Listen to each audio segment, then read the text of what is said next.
Graça e paz a todos, bom dia. Quero pedir, por gentileza, para vocês abrirem a Bíblia comigo, por favor, no livro de Judas. Aleluia, obrigado, Senhor.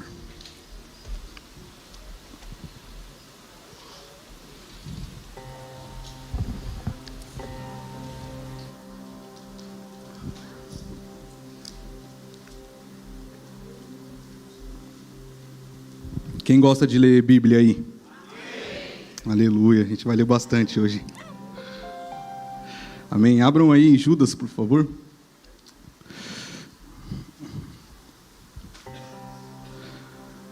Nós vamos ler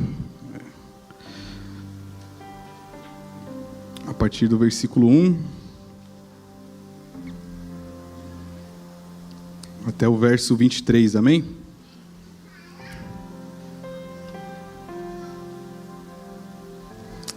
Diz assim: Judas, o servo de Jesus Cristo, irmão de Tiago, àqueles que são santificados por Deus, o Pai, aos chamados e preservados em Jesus Cristo, sejam-vos multiplicados a misericórdia, a paz e o amor. Amados, quando dediquei toda a diligência a escrever-vos acerca da salvação em comum, tive a necessidade de escrever e exortar-vos, porque deveis seriamente batalhar pela fé que uma vez foi entregue aos santos. Porque certos homens se introduziram com dissimulação, os quais antes estavam condenados para a condenação, ordenados para a condenação, homens impiedosos, que convertem a graça do nosso Deus em lascívia, e negam o único Senhor Deus, nosso Salvador Jesus Cristo. Mas quero, portanto, lembrar-vos, embora já sabeis disso, como o Senhor salvou o povo da terra do Egito, e destruiu depois os que não creram. E aos anjos que não guardaram o seu estado original, mas deixaram a sua própria habitação, ele reservou cadeias eternas sob trevas até o julgamento do grande dia. Assim como Sodoma e Gomorra, as cidades circunvizinhas, que da mesma maneira se deram à fornicação e seguiram após carne estranha, foram postas como exemplo, sofrendo a vingança do fogo eterno. Também do mesmo modo, estes sonhadores imundos contaminam a carne, desprezam as autoridades e falam mal das potestades. No entanto, Miguel, o arcanjo, quando contendia com o diabo, disputando pelo corpo de Moisés, não ousou trazer contra ele juízo de acusação, mas disse: que o Senhor te repreenda. Estes, porém, falam mal do que não sabem, mas aquilo que naturalmente conhece como animais irracionais, nestas coisas se corrompem. Ai deles, porque entraram pelo caminho de Caim, e correram gananciosamente em direção ao erro de Balaão, por recompensa, e pereceram na rebelião de Corá. Estes são manchas em vossas festas de caridade, quando festejam convosco, alimentando-se sem temor. Eles são como nuvens sem água, levadas pelo vento, árvores cujos frutos secam, infrutíferos, 2 vezes mortos, desarraigados. Ondas impetuosas do mar, que espumam a sua própria vergonha, estrelas errantes para os quais o negrume das trevas está reservado para sempre. E também Enoque, o 7º, depois de Adão, desses profetizou, dizendo: eis que é vindo o Senhor com 10.000 dos seus santos, para fazer juízo contra todos e convencer todos os ímpios entre eles, por todos os seus atos impiedosos que impiamente cometeram, e por todas as duras palavras que ímpios pecadores disseram contra ele. Eles são murmuradores, queixosos, que andam segundo os seus desejos carnais, e cujas bocas proferem palavras muito arrogantes, que admiram pessoas por causa de alguma vantagem. Porém, amados, lembrai-vos das palavras que foram proferidas antes pelos apóstolos do nosso Senhor Jesus Cristo. E como vos diziam, haveriam escarnecedores nos últimos tempos, que andariam segundo as suas ímpias concupiscências, sendo estes os que se separam a si mesmo, os sensuais, que não têm o espírito. Mas vós, amados, edificando-vos a vós mesmos sobre a vossa santíssima fé, orando no espírito, conservai-vos no amor de Deus, esperando a misericórdia do nosso Senhor Jesus Cristo para a vida eterna. E de alguns tende compaixão, com discernimento, e salvai alguns com temor, arrebatando-os do fogo, odiando até a vestimenta manchada pelo pecado. Amém? Coloque sua Bíblia sobre a cadeira, por favor, feche seus olhos.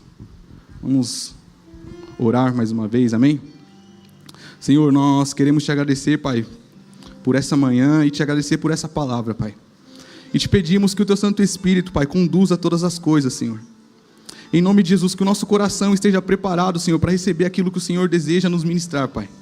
E que venhamos sair daqui, Senhor, transformados pela tua palavra, Senhor.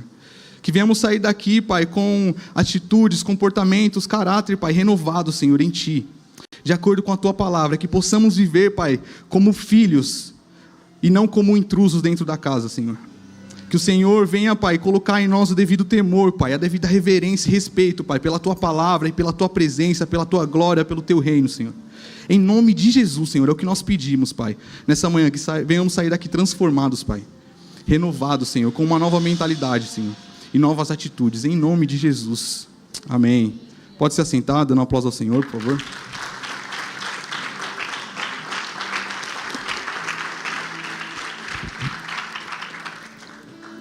Amém.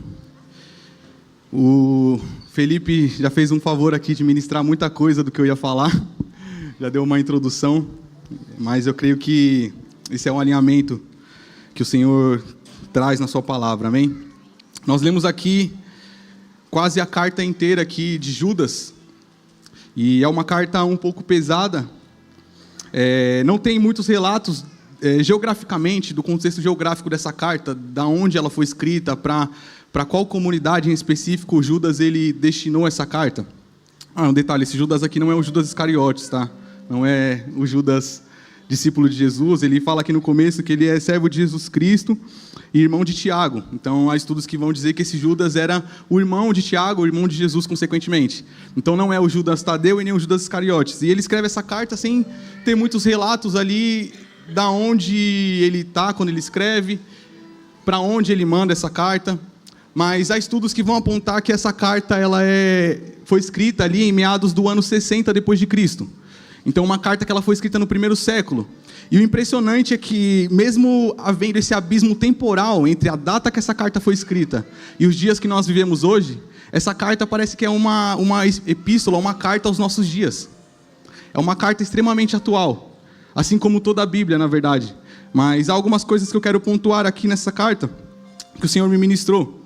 E eu queria pedir para você deixar esse livro aberto, que nós vamos acompanhando por partes, amém?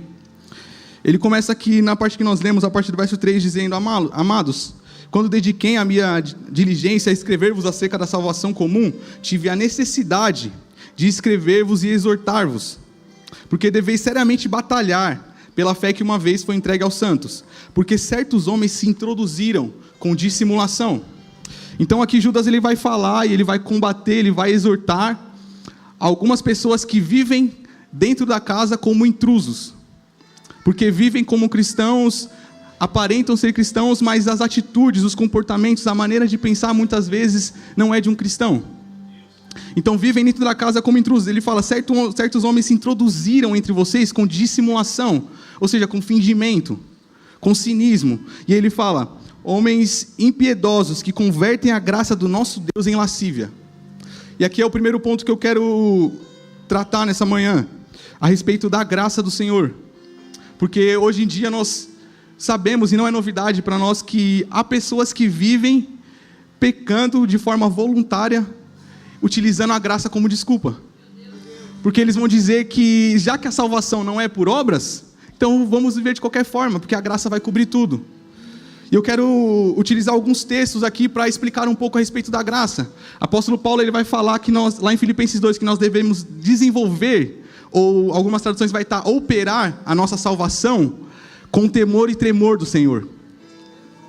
Então, como que nós vamos viver de qualquer forma, com as nossas vontades, segundo o nosso querer, achando que nós estamos vivendo salvos pela graça, sendo que, eu quero até pedir para vocês abrirem, não vai dar tempo de ler, acho que todos os textos que eu coloquei aqui, mas abram lá, por favor, em Tito 2:11, para a gente entender melhor e assim não fica só nas minhas palavras. Diz assim: porque a graça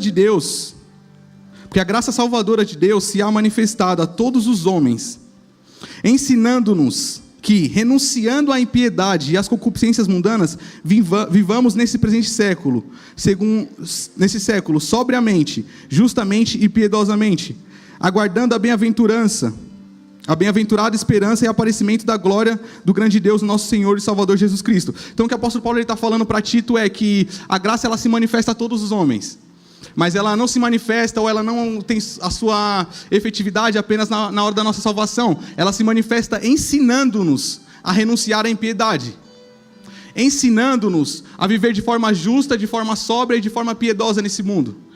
Então eu entendo que a graça ela não é só uma força que vai perdoar os meus pecados, mas é um poder operacional que me capacita a viver a vontade de Deus. E como que eu posso, como esses falsos mestres ou intrusos, como que eles dizem que viver de qualquer forma, a graça vai te cobrir, você vai ser salvo. E como que eu posso viver de qualquer forma e achar que eu estou operando a minha salvação com tremor e temor do Senhor? A graça é um poder operacional, meu irmão, que vai nos capacitar a viver a vontade de Deus. Ela vai nos ensinar a renunciar às nossas vontades. Então quando nós acessamos a graça, somos selados pelo Espírito Santo, não tem como a gente viver mais querendo pecar. Isso é impossível. O apóstolo Paulo lá em Romanos, ele vai fazer um paralelo entre Adão e Jesus. E ele faz esse paralelo em Romanos 5, ele vai explicar que Adão foi o homem pelo qual o pecado entrou, e Jesus foi o segundo Adão pelo qual a justiça entrou, a justificação entrou. E aí depois desse paralelo, ele explicando sobre a graça, ele chega no capítulo 6, no começo do capítulo 6, ele vai falar, ele faz uma pergunta retórica, ele fala, que diremos então, irmãos? Continuaremos a pecar para que a graça abunde? Ele faz uma pergunta retórica e ele mesmo responde, ele fala, de forma alguma, porque como a gente que foi livre do pecado, podemos desejar viver ainda nele? Então não existe, meu irmão, essa ideia de que pela salvação não ser por obras eu posso viver de qualquer forma, e há muitos que pregam isso por aí. Venha como você está, Deus te entende. Permaneça como você veio, porque Deus te entende que você é fraco, Deus sabe, Deus... Não, mas Deus já nos capacitou para vencer isso. E a palavra vai dizer lá em Hebreus que aquele que peca voluntariamente, não há mais sacrifício que o cubra. Depois de conhecer a verdade, se a gente continua pecando de forma voluntária, não tem mais sacrifício que nos cubra. Então nós não podemos achar, meu irmão, que o evangelho é brincadeira. E nós temos vivido em tempos onde as pessoas acham que o evangelho é brincadeira. Acham que é qualquer coisa, é ir para a igreja só. Não é só ir para a igreja, meu irmão. Porque muitas vezes a gente deixa de renunciar aos nossos pecados, a gente só muda o sistema, mas o comportamento e o caráter continuam o mesmo. A gente não tem um caráter transformado. Eu mentia no mundo, eu estou mentindo dentro da igreja. Se eu enganava no mundo, eu continuo enganando dentro da igreja. Muda o sistema, mas o caráter permanece o mesmo, porque não entende que a graça é um poder operacional que nos capacita a vencer o pecado. O Espírito Santo, ele nos convence disso. Então aquele que vive, que acessou a graça e vive selado pelo Espírito Santo, não pode viver de qualquer forma. Eu quero que vocês abram por favor comigo em 1 Pedro, capítulo 1.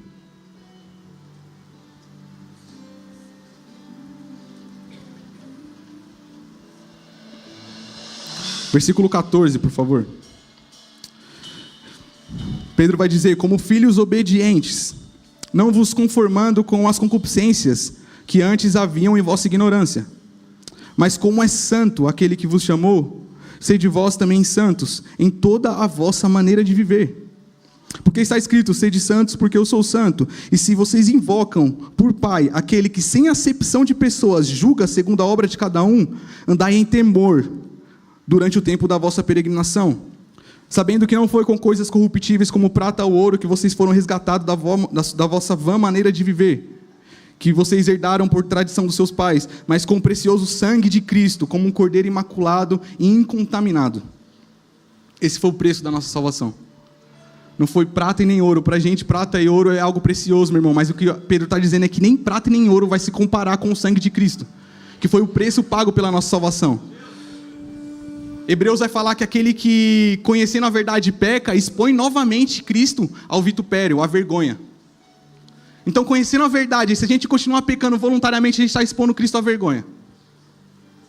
E quando chegar lá, nós vamos ter que explicar para Deus por que nós, conhecendo a verdade, tivemos várias ocasiões onde nós expusemos Cristo à vergonha novamente. Jesus ele vai falar lá em Lucas, se eu não me engano, deixa eu verificar, isso, Lucas 12:4, ele vai dizer... Amigos meus, não precisa abrir que senão vai ficar muito texto, eu quero só citar. Amigos meus, não temam os que podem matar o corpo e depois não tem mais o que fazer. Mas eu vos mostrarei a quem deveis temer.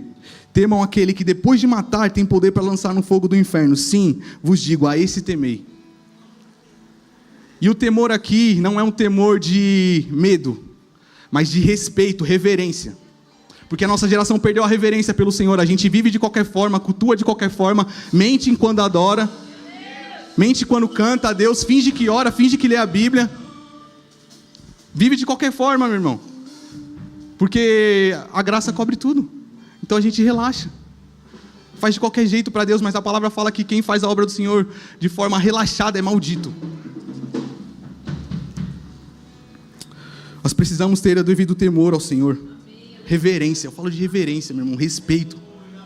Pela glória de Deus, pela presença de Deus. Respeito pelo Senhor, reverência ao nosso Deus, amém? E ele vai continuar, depois disso ele fala: mas quero, portanto, lembrar-vos, a partir do verso 5, embora já sabeis disso, como o Senhor salvou o povo do Egito e destruiu os que não creram, e aos anjos que não guardaram o seu estado original, mas deixaram a sua própria habitação, ele reservou cadeias eternas sob trevas até o julgamento do grande dia, assim como Sodoma e Gomorra, as cidades circunvizinhas, que da mesma maneira deram-se à fornicação e seguiram após carne estranha, foram postas como exemplo, sofrendo a vingança do fogo eterno. Aqui ele vai dar 3 exemplos. Ele vai falar do povo que foi tirado do Egito e que o Senhor matou o povo no deserto porque o povo era incrédulo, ingrato, idólatra, murmurador. E esse povo não entra na terra prometida, a não ser Josué e Caleb e a família deles. Mas eu quero trazer essa comparação para nós. Muitas das vezes nós vivemos dentro da casa como intrusos, porque as atitudes que esses povos praticavam, a gente pratica também. Todos os comportamentos que esse povo eles tinham, muitas vezes a gente tem também. Nós vamos ver, o Senhor resgatou eles do Egito, da escravidão do Egito. O Senhor também nos resgatou de uma escravidão, a escravidão do pecado. E eles têm um tempo de peregrinação no deserto até chegar à terra prometida. Nós estamos aqui como peregrinos nessa terra. Mas nessa peregrinação eles murmuraram, eles foram ingratos com o Senhor, eles idolatraram, eles tiveram inveja um dos outros. Então, são práticas que infelizmente a gente vê nas igrejas hoje. São práticas que muitas vezes nós temos como comportamento hoje. A pergunta que eu faço é essa: como que a gente tem vivido, meu irmão, nesse tempo de peregrinação aqui? Como a gente tem vivido? E ele vai falar dos anjos que não guardaram o seu estado original. Rebelião, nós conhecemos, todos conhecem, creio eu, que terça parte dos anjos foram junto com Lúcifer na sua rebelião. E depois ele vai falar de Sodoma e Gomorra, ou seja, ele dá 3 exemplos aqui. Um exemplo é o povo escolhido, outro exemplo são seres celestiais, outro exemplo é um povo ímpio. Para mostrar que nenhum desses povos vai escapar do juízo de Deus. Nem os seres celestiais, que foram os anjos, a qual eles já têm cadeias reservadas para ele, nem o povo escolhido de Deus, e nem os povos ímpios, que seriam Sodoma e Gomorra. E quais eram os pecados de Sodoma e Gomorra? Eles têm alguns. Se nós formos ler, vamos estudar, nós vamos ver que um dos principais pecados era a perversão sexual e a injustiça social. Tinham pessoas milionárias e pessoas miseráveis, uma do lado da outra, e não tinha compaixão entre elas. Não tinha irmandade entre elas. Perversão sexual, Sodoma e Gomorra se entregaram à perversão totalmente. Violência, ódio.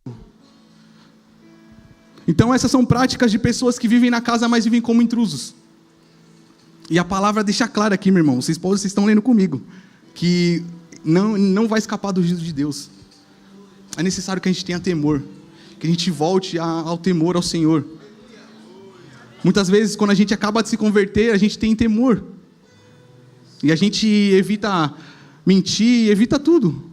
Evita falar palavrão, evita xingar, evita amaldiçoar, evita enganar, evita tudo. Mas com o tempo vai passando, parece que a gente fica relaxado. Ah, não tem problema. De repente parece que o pecado não é mais tão pecado assim. De repente parece que a mentira não é mais tão pesada assim. De repente parece que transgredir contra os mandamentos do Senhor não dá nada. Por conta da graça. A gente fica usando a graça como muleta para viver na imundície.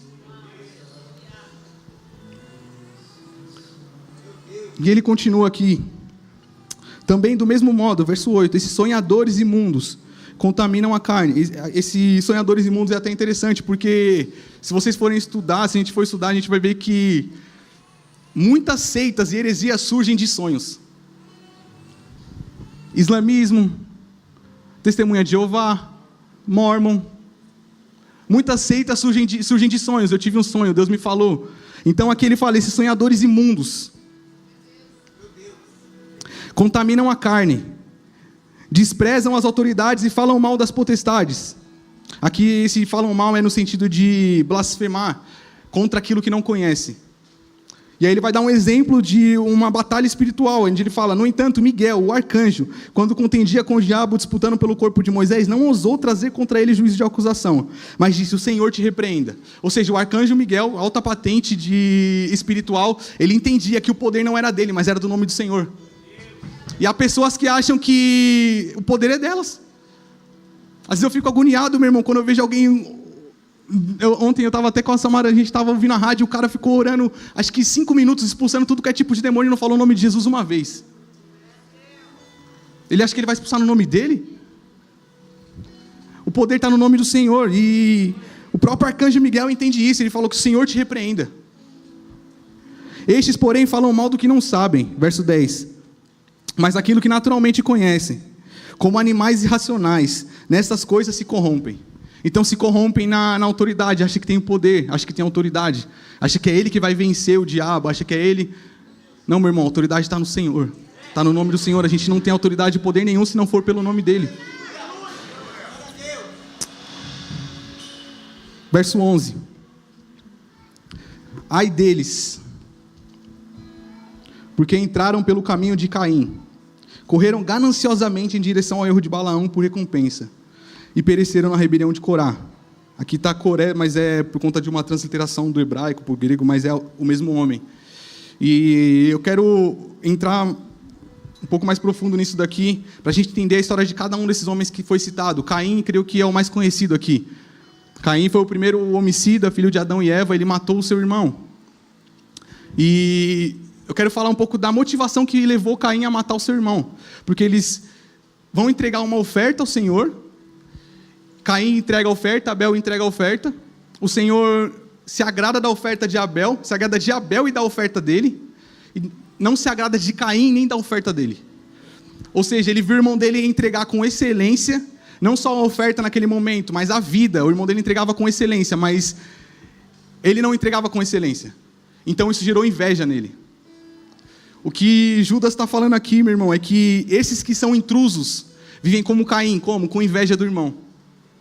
Com inveja da entrega do irmão. Vê o irmão entregar com excelência, mas isso não ativa nele a necessidade de também fazer com excelência, ativa a inveja. Os que vivem com inveja do irmão ou da entrega do irmão é porque vive como intruso na casa de Deus. Isso é terrível. Inveja é algo comum no mundo lá fora, mas parece que tem se tornado comum na igreja também. Esse foi o pecado de Caim, inveja e homicídio, ódio do seu irmão.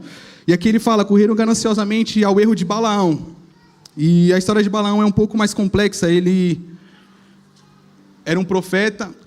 O povo de Israel, eles estavam avançando, vencendo em guerra. E aí chega em determinado momento que eles se acampam perto dos campos ali de Balaque, rei de Moabe.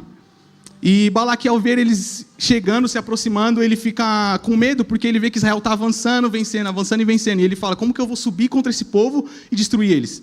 Ou se eles vier contra mim, como que eu vou vencer eles?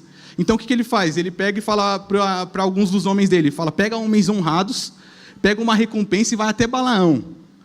Leva essa recompensa e fala para Balaão vir aqui amaldiçoar esse povo. E aí... E é interessante porque Balaque fala de Balaão dizendo... Eu sei que quem você amaldiçoa se torna maldito. E quem você abençoa se torna bendito. Ou seja, Balaão ele tinha um certo poder no mundo espiritual. Porque quando ele amaldiçoava, se tornava maldito. Quando ele abençoava, se tornava bendito. E eles chegam lá com a recompensa para levar para Balaão e fala, Balaão, Balaque pediu para você ir lá e jogar uma maldição no povo inimigo. E Balaão fala, acampa aqui, dorme aqui, que eu vou orar ao Senhor e ver o que o Senhor fala. E ele ora a Deus e Deus fala para ele, não é para amaldiçoar porque é um povo bendito. Não é para você amaldiçoar eles. E aí, no outro dia, Balaão chega para os homens e fala, podem ir embora, porque o Senhor falou que não é para amaldiçoar eles. E aí eles vão para o rei Balaque. Chega lá, Balaque fala, então manda homens mais honrados com recompensa maiores. E aí agora vai lá e fala para ele vir amaldiçoar o povo. E aí eles vão e falam para Balaão ir amaldiçoar. E aí Balaão fala, o Senhor já falou que não é para amaldiçoar.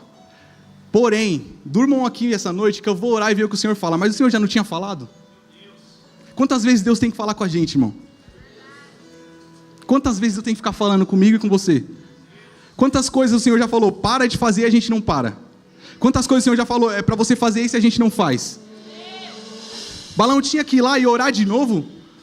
Não, mas no coração dele ele já tinha aceitado a recompensa. No coração dele ele desejava ter aquele dinheiro, aquela recompensa, mas o Senhor não permitiu ele amaldiçoar o povo. Depois leiam, eu não vou ler tudo para não ficar muito extenso, mas depois leiam, Números 22 ao 24, a história de Balaão. E você termina a história e você fala, mas você vê que Balaão não amaldiçoou o povo. Ele vai até Balaque leva ele a 3 lugares, dos lugares ele abençoa o povo e não amaldiçoa. E você fica pensando, mas deu Balaão lá como um exemplo mau, sendo que ele não amaldiçoou o povo, que estranho. Mas avançando na leitura, vamos lá, abram em Números 25. Eu vou abrir para ficar melhor para a gente entender. E não fica só nas minhas palavras também. Números 25.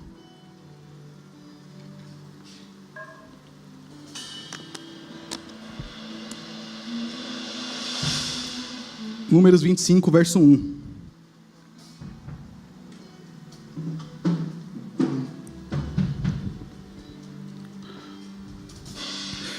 E Israel se deteve em Sitim, e o povo começou a prostituir-se com as filhas dos moabitas. Próximo. Estas convidaram o povo ao sacrifício de seus deuses, e o povo comeu e inclinou-se a seus deuses. Próximo. Juntando-se, pois, Israel a Baal-Peor, a ira do Senhor se acendeu contra Israel. Até aí. Então nós vemos que do 22 ao 24 é a história de Balaão. Acaba a história dele, ele não amaldiçoou o povo. Mas no 25 o povo de Israel cai em pecado de fornicação e idolatria. E aí a ira do Senhor se acende contra Israel. E aí você pensa, o povo de Israel foi burro, porque eles estavam vencendo tudo e eles atraíram maldição para si mesmo. Porque eles atraíram maldição para si mesmo caindo em pecado. Agora vamos lá, abram em Números 31, verso 16.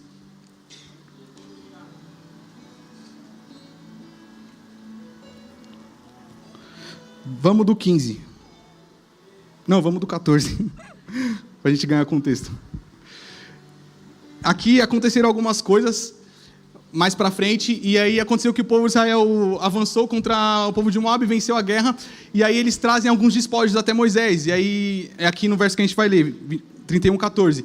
Indignou-se Moisés grandemente contra os oficiais do exército, capitães dos milhares e capitães das centenas, que vinham do serviço de guerra. Próximo. E Moisés disse-lhes, deixaste viver todas essas mulheres? Ele perguntou, irado. E aí eles falam, eis que estas foram as que, por conselho de Balaão, deram ocasião aos filhos de Israel, para prevaricar contra o Senhor, no negócio de Peor, pelo que houve aquela praga entre a congregação do Senhor. Então nós vemos que Balaão, ele não amaldiçoa porque Deus não permite, mas ele manipula a situação para que o povo de Israel atraia a maldição sobre a si mesmo e que ele pegue a recompensa. Isso fala de profetas vendidos, manipuladores, que são coniventes com o pecado por conta de recompensa. O Senhor não permitiu que ele amaldiçoasse, mas ele dá um jeito de conseguir a recompensa.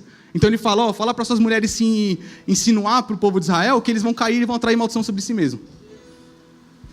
E isso fala muito nos dias de hoje, meu irmão, porque tem profetas vendidos por causa de recompensa hoje. A gente vê pessoas que são autodenominadas profetas, orando por alguém famoso, alguém rico, alguém milionário, e é sempre Deus vai fazer, Deus vai te dar, Deus é contigo, nunca é um arrependei-vos. Deus vai fazer, Deus é contigo. Mentira, vendido, corrupto. Arrependei-vos, essa é a mensagem. Independente da classe social, do status, da fama.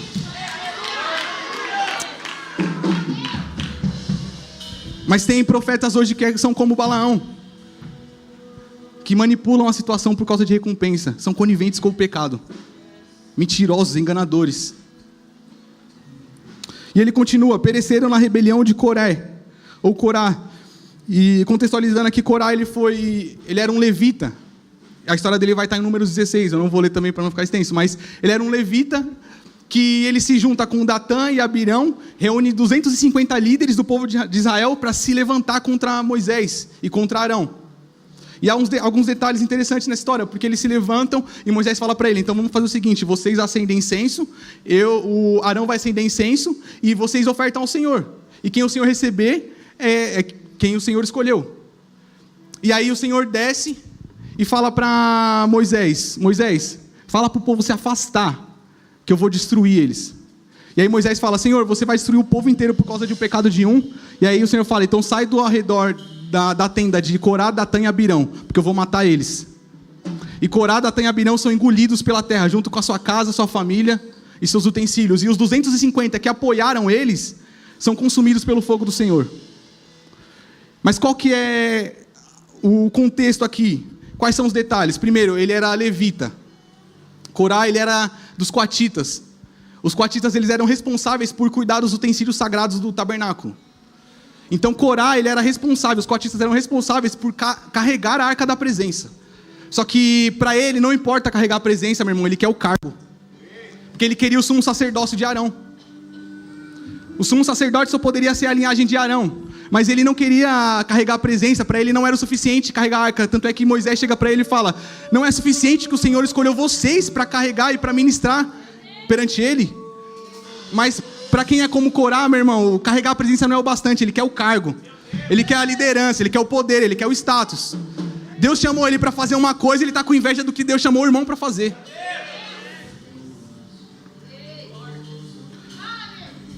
Comportamento faccioso, meu irmão. Cria grupinhos para derrubar alguém. Ele se juntou com Datã, Abirão e mais 250 para derrubar. Tanto é que ele fala para Moisés, não é verdade que todos nós somos santos? Não é verdade que Deus está no meio de todos nós? Por que você quer se fazer líder entre nós? Rebelde, faccioso. Faz facção, vem e manipula um pouco aqui, manipula um pouco ali, cria um grupinho e tenta derrubar alguém. Não se preocupa em carregar a presença, não se preocupa em ministrar diante do Senhor, se preocupa com o cargo, com o status. Os que vivem dessa forma são como intrusos na casa. Ai deles. É o que Judas fala, ai deles. Porque entraram pelo caminho de Caim, correram gananciosamente em direção ao erro de Balaão por recompensa e pereceram na rebelião de Corá. Ai desses. Invejosos como Caim, vendidos, corruptos como Balaão, rebeldes, facciosos, invejosos também como Corá. Deus, ele tem um plano para cada um, meu irmão, ele tem um chamado para cada um.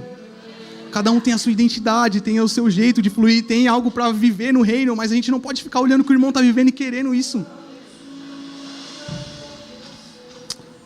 Que não seja encontrado em nós esses comportamentos, meu irmão. Que nós não venhamos viver dessa forma. Não somos intrusos, somos dos da casa. Não podemos viver como intrusos.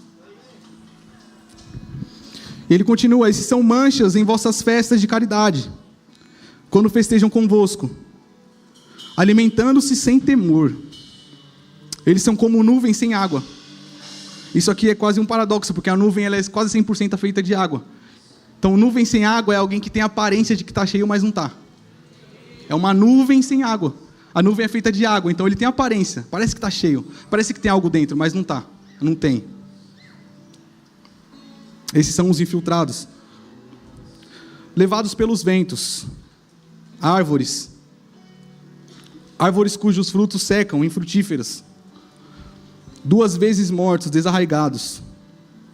Ondas impetuosas do mar, que espumam a sua própria vergonha. Estrelas errantes, para as quais o negrume das trevas está reservado para sempre. E também Enoque, depois de Adão, destes profetizou dizendo: eis que é vindo o Senhor, com 10.000 dos seus santos. Verso 15. Para fazer juízo contra todos e convencer todos os ímpios entre eles. Porque por todos os seus atos impiedosos que impiamente cometeram. Isso daqui, ele usa uma ênfase na palavra ímpio. Ele fala para convencer todos os ímpios por seus atos impiedosos que impiamente cometeram.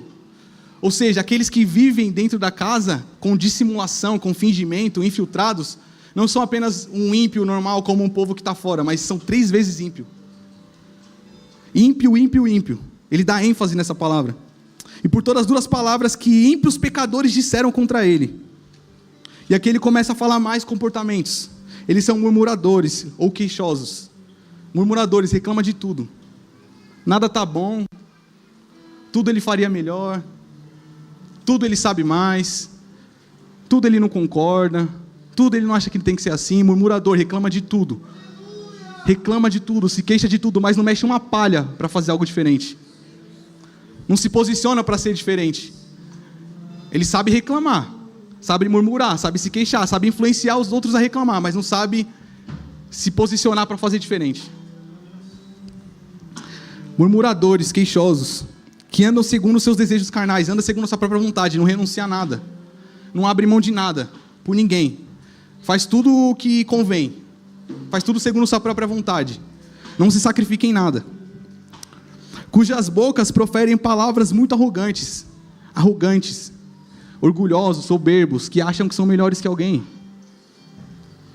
que diminuem os outros com as suas palavras, que menosprezam o próximo, admirando as pessoas por causa de alguma vantagem, interesseiros, bajuladores. Esses são os infiltrados, meu irmão. Murmuradores ou queixosos, que vivem segundo seus desejos carnais, arrogantes e bajuladores, interesseiros. Isso aqui Judas ele descreve a respeito desses infiltrados. E eu quero pedir para vocês abrirem, por favor, em Filipenses 2, porque o apóstolo Paulo ele vai fazer o contraponto, não propositalmente, mas há um contraponto nesse versículo, onde o apóstolo Paulo ele vai falar sobre como se comportam os filhos, e nós vamos ver a diferença.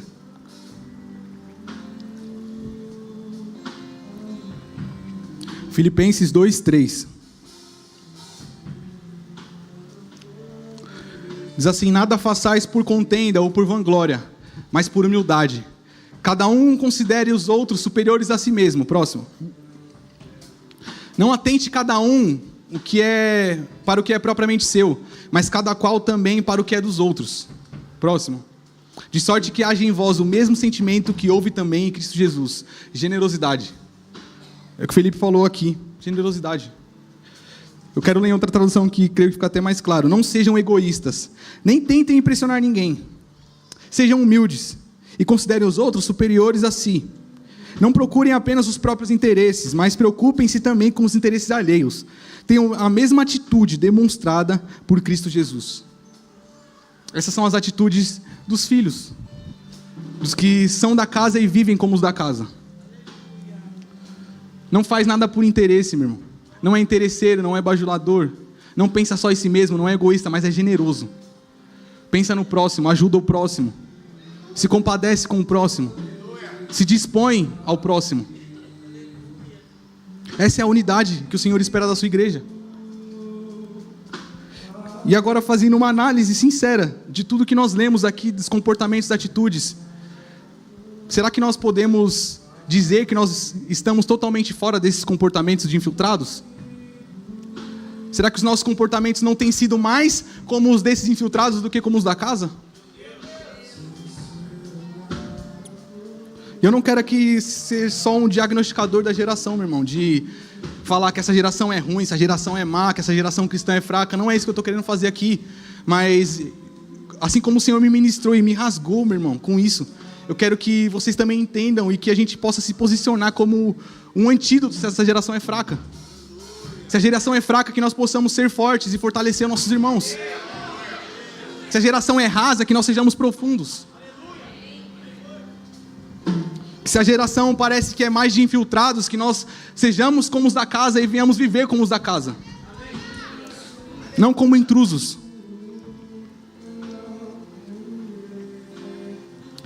(17) Porém, amados, lembrai-vos das palavras que foram proferidas antes pelos apóstolos do nosso Senhor Jesus Cristo. E como vos diziam, haveriam escarnecedores nos últimos tempos, que andariam segundo as suas ímpias concupiscências, sendo estes os que separam a si mesmo. Tem algumas traduções que vai falar, sendo estes como os que trazem divisão a si. Ou seja, esses que vivem como infiltrados estão na casa para trazer divisão, para se rebelar, trazer rebeldia. influenciar. Os sensuais, que não têm um espírito. E aqui ele começa a falar para nós, eu creio. Onde ele vai falar no verso 20, mas vós, amados, edificando-vos a vós mesmos sobre a vossa santíssima fé, orando no Espírito Santo, conservai-vos no amor de Deus, esperando a misericórdia do nosso Senhor Jesus Cristo para a vida eterna. Amém? Então esse é o nosso papel, meu irmão, nos edificar sobre a santíssima fé, viver em oração no Espírito e conservar-nos no amor de Deus. Amar a Deus não é só falar, não é só cantar, não é só vir para o culto, não é só ir para a célula, mas a melhor definição que nós podemos dar, ou na verdade a melhor resposta que nós devemos dar e podemos dar ao Senhor é obedecendo a Ele. Abram comigo lá em João 14, 21, eu não quero que fique nas minhas palavras.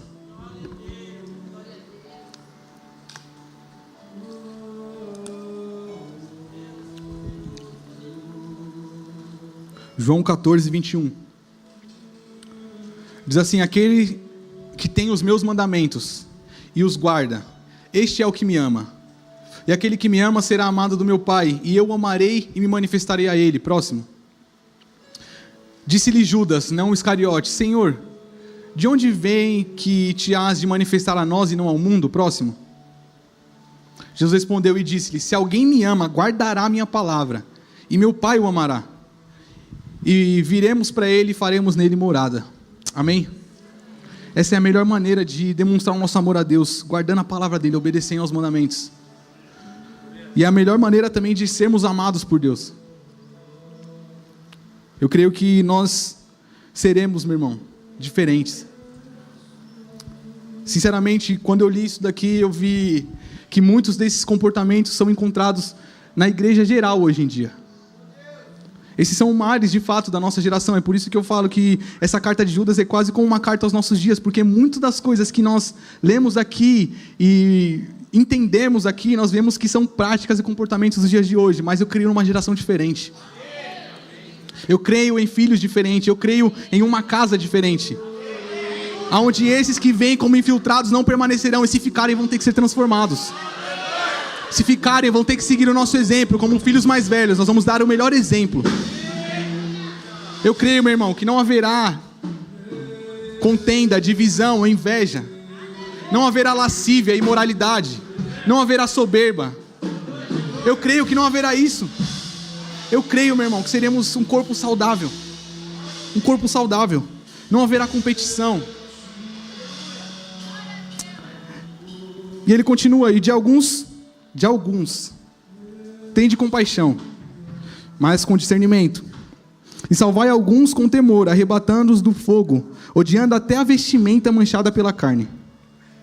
De alguns tenham compaixão, com discernimento. Por quê? Porque tem fingidos. Tem o fraco e tem o fingido. Então alguns tenham compaixão, nós temos que ter compaixão com aqueles que estão na sua fraqueza. Ajudá-los a serem salvos desse fogo. Mas os fingidos, meu irmão, não podem permanecer no nosso meio. Os fingidos têm que se sentir mal no nosso meio. Essa que é a verdade.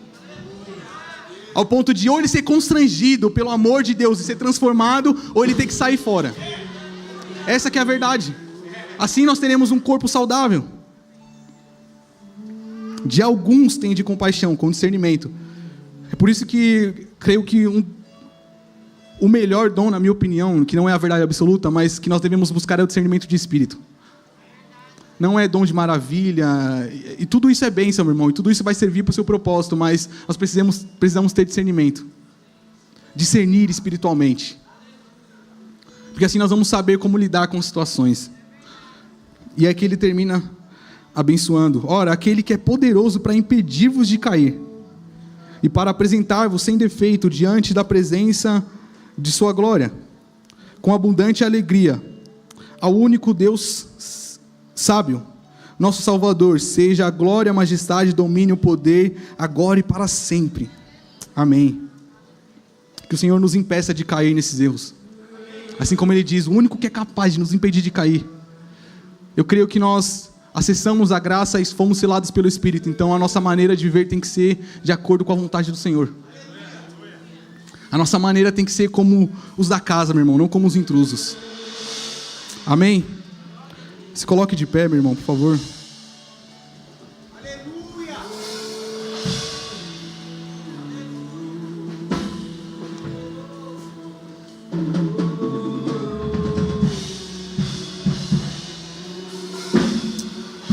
Feche seus olhos. Quero pedir para que vocês orem agora comigo. Não apenas cantem louvor ou fiquem ouvindo eu orar, mas que orem de fato. Para que, se há ainda algum desses comportamentos em nós, que seja arrancado nessa manhã. Eu creio que nós vamos sair daqui transformados, meu irmão. Eu creio que se há algum desses déficits em nós vamos sair daqui transformados, nós vamos voltar ao temor que devemos ter do Senhor. Nós vamos ter reverência, respeito pelo nosso Deus. Então feche seus olhos e comece a orar. Peça para que Ele transforme o seu coração. Ore pelo irmão também, que você talvez já identificou algum desses erros. Ore por ele agora. Interceda pela vida dele. Não fique aguardando, não fique esperando o louvor começar a cantar. Não fique esperando eu começar a orar. Ore você, meu irmão. Sim, Deus. Essa palavra, ela é para mim, Pai. Essa palavra é para os meus irmãos, Senhor. Eu te agradeço, Pai. Porque o Senhor é um Pai que não é conivente com o nosso erro, mas que nos exorta, porque o Senhor nos preocupa com o nosso destino eterno, Senhor. E eu te agradeço, Pai, por isso. Obrigado pela tua misericórdia, Senhor.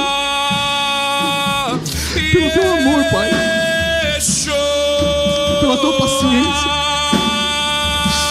Mas livra-nos, Pai, de tropeçar, livra-nos de cair, Senhor. Livra-nos de cair, Pai, nesses erros, Senhor. Nós não queremos viver como infiltrados dentro da casa, Senhor. Nós queremos viver como os da casa, como filhos, Senhor. Nós queremos viver como um corpo, Pai, forte, unido, Senhor. Que não haja divisões em nosso meio. Que não haja inveja em nosso meio. Que não haja perversão, Senhor. Que nós não venhamos, Pai, perverter a sua graça, Senhor. Mas coloque em nós o devido temor, Senhor, o devido temor. O devido temor, a reverência, o respeito, Senhor, que foi perdida, Senhor. Que o Senhor venha nos fazer, Pai, voltar o nosso coração a Ti, Jesus. Que haja o devido temor, Pai, pela Tua presença, pela Tua glória. Que não venhamos viver de qualquer maneira, achando que tudo está bom. Que nosso nível de renúncia aumente, Senhor.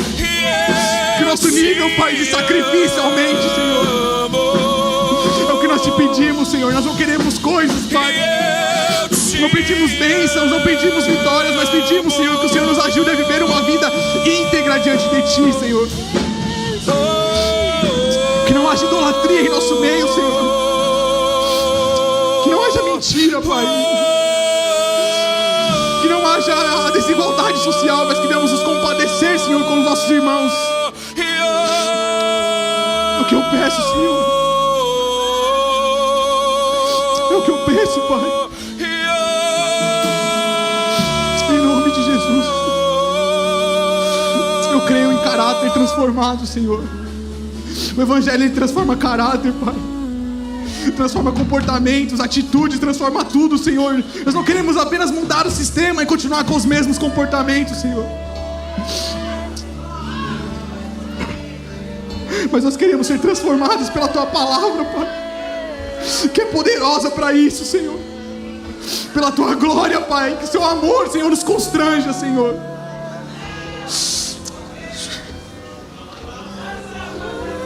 Que nós não venhamos apenas, Pai, derramar lágrimas, Senhor, mas rasgar o nosso coração diante de Ti, Senhor.